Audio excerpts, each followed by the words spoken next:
Ang di ko matanggap, Kuya Boren, isa sa hindi ko matanggap yung pinapakain lang siya kasi kinokontent natin siya.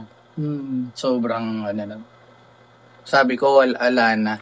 Ayan po guys, stop po muna natin. Just a heads up lamang po. Pag-usapan po natin sa video na ito ay tungkol nga po dito sa isa sa mga topic na nabanggit nila Tech June at Tech Poren doon sa live nila. Ito ay patungkol nga po doon sa sinabi daw po ni Dave na pinapakain lamang daw po ito dahil nga kino-content siya. So, nakakatawa pala no. Hindi ko kasi napanood yung hindi ko napanood yung kumbaga yung live talaga doon sa channel ng Luladinia. Hindi ko talaga napanood yun doon. So, dito lamang po ako kumuha ng idea sa mga sinabi nila Tech June at Tech Poren at nabanggit pala talaga ni Dave yun na pinapakain lamang siya dahil sa kino-content siya. So, yun ipagpatuloy po natin. Ano na siya, yung isip niya, na talaga? Anong masasabi yun eh? Kakulay na nung mga paano sinamahan. Paano masasabi yun? Inatap ka nga di ba? Paano pinapakain eh? Ginagawa, panganay ka nga eh. Hindi mo na kailangan yan. Hindi mo na kailangan magpaliwanag doon. Lalo na sa mga magulang, hindi na po siguro namin kailangan yan na doon. Yun kasi mahirap kasi kung ipaliwanag pa nila kasi alam mo yung pag-iisip kasi ng bata or ni Dave is talagang, yun nga sabi ni Tech June na yung pag-iisip ni Dave is kakulay na nga daw po ng mga nangwakwak sa kanya o yung mga sinamahan niya. So kahit anong paliwanag pa nila, paulit-ulit na paliwanag, paikot-ikot na paliwanag ay hindi pa rin ito matatanggap or maintindihan kasi nga po iba na po yung pag-iisip ni Dave dahil nga po sa yun ang mga sinasabi sa kanya ng mga taong nakapaligid sa kanya. So tama si Tech June na wag na lamang silang magpaliwanag kasi mahirap or mapapagod lamang sila sa pagpapaliwanag tapos hindi rin naman maiintindihan. Kaya ko nasabing yung kumbaga sa kulay, kakulay ng isip ni Dave yung isip ng mga wakwak. Kasi kung paano siya sumagot, ganun-ganun yung ganun-ganun yung gustong ipalabas ng mga ng mga sa kanya, mga wakwak sa kanya. Yung dapat ka lang nilang pakainin kasi kino-content ka nila. Ganun na rin siya sumagot. Kumbaga pinili niya na talaga yung ganung ako nga nagulat paano niya nasabi yun. Yeah, pati ako nagulat nga din po ako. Ngayon ko lang po kasi ito nalaman ko lamang po ito doon sa live nila Tech June at Tech Poren nga po. Nasabi pala daw po ni Dave yun na pinapakain lamang siya dahil nga po kino-content siya.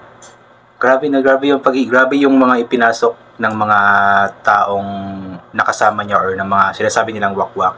Grabe yung mga words or mga sinasabi nila kay Dave na talagang yun din ang pinapaniwalaan ni Dave.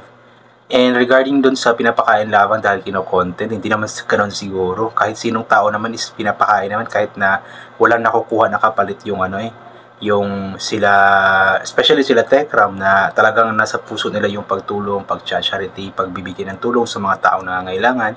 So kumbaga hindi naman sila naghahangad ng anumang kapalit. So kailangan lang or kumbaga pinapakain lamang nila para meron silang ma-content. Hindi naman po siguro ganoon dahil nga po ang turing naman talaga nila kay Davis totoong anak at itunuring pa nga talaga nila ito na panganay din talaga nila Nanay Jack at Tita Ram. So yun, ang hirap palang ewan ko, ang gulo-gulo na ng mundo. Tapos dumagdag pa ito, no? Siyempre, binablog nila ako. Ano dapat nilang gawin? Kino-connect nila ako. Kailangan nila akong pakainin. Kailangan nila ako. Sabi ko, na to talaga. Yung hope ko na Kategran, yung pag-asa ko pa na magkakaroon ng maayos sa pag-usap. Akala niya kasi kapag kinausap natin, yun nga po, yun kasi yung inaabangan din talaga nila Tech June, especially ni Techram. Kaya nga po, matagal pang niligpit ni Techram yung mga gamit ni Dave doon. Kasi nga, umaasa talaga sila na meron pang katiting na pag-asa na magkaroon nga po ng magandang closure yung makapag-usap sila ng maayos. Pero after ng mga nangyari nga po doon sa nangyaring live nila doon sa channel ni Luladi, is parang nawalan na po talaga ng pag-asa. Kumbaga, kung meron pa dating mga 10% na pag-asa, ngayon siguro is mga nasa 1% or 0 na talaga. Kasi talagang iba na yung mindset ni Dave. Pipilitin natin siyang, talagang natin bumalik. Kasi sinasabi niya, tawag dito, kung makikipag-usap ako sa kanila, wag nilang usahang babalik pa ako sa kanila. Ngayon pa lang sasabihin ko na hindi na ako babalik. Yun. Akala niya ganun yung siguro yun yung ng mga wakwak sa kanya na ay pag nagkakapag-usap ka doon baka yung kanila na bumalik ganyan. Hindi kuya, hindi ka namin gaganunin. Sabi mo rin naman na willing ka makipag-usap. Hindi mapag-usap-usapan kung ano yung mga kailangan pag-usapan. Hintayin ka namin. Actually, after ng mga nangyari, after ng mga 2 months na nangyari nga po, tapos maraming mga lumabas na mga words mula kay Dave daw po against sa Tekram family, especially kay Tekram, di siguro na naisin pa ng Manalastas family na bumalik pa si Dave Boy. Ang gusto lamang talaga nila is magkaroon ng magandang closure, mapag-usapan yung mga problema.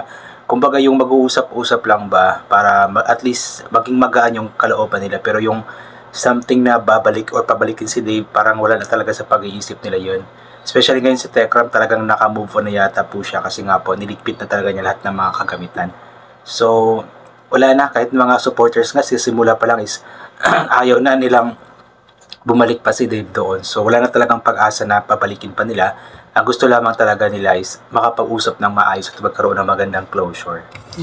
Tapos huwag kang mag-alala, hindi ka namin yung iniisip mo na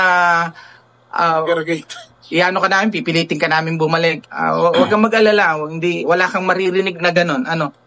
May mga, syempre may mga kailangan lang mga pag-usapan at linawin ng mga bagay-bagay. So, ayun, yun lang naman yun. Ayan. Grabe yung hahay ni Tekjun. So yun nga po, pero para sa akin siguro wag na lang silang mag-usap-usap kasi baka mas lalo pang magkainitan. At si Tekram kasi mas lalo siyang masasaktan kapag magharap sila tapos aalis din si Dave. Para sa akin kung ayaw talaga makipag-usap ni Dave, ayaw talagang makisama or something na makipag-ayos, okay na yun. At least natapos na, para matapos na ba. At sana tigilan na din nila na yung mga negative na comments para hindi na mas lalo pang gugulo kasi napakagulo na ng mundo, mas lalo pang gumugulo dahil nga po sa issue na ito. Kaya ipag-pray na lamang po natin na maging maayos po ang lahat, magkasundo or kung hindi man magkaharap, hindi magkausap, magpabayaan na lang bawat isa para wala nang gulo pa or hindi na lalaki pa ang gulo, I mean. So yun, I think hanggang dito na lamang po itong gagawin ko na reaction video. So thank you so much po sa lahat ng mga palagi bumabalik sa aking YouTube channel. Inulit ko nga po palagi na rin po natin magdasal ng salamat sa lahat ng mga bagay na ating natatanggap. Kahit na di po natin ito hinihingi kasi nga po lahat ng mga bagay na meron tayo ay kaloob sa atin ng ating Panginoon.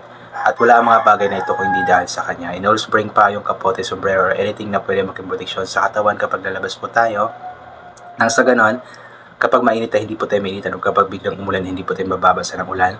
And always take vitamin C para maboost ang ating immune system at hindi po tayo matatamaan agad-agad ng kung ano-ano mga sakit-sakit. Ayan. So once again, inulit ko hanggang dito na lamang po. God bless and bye for now po.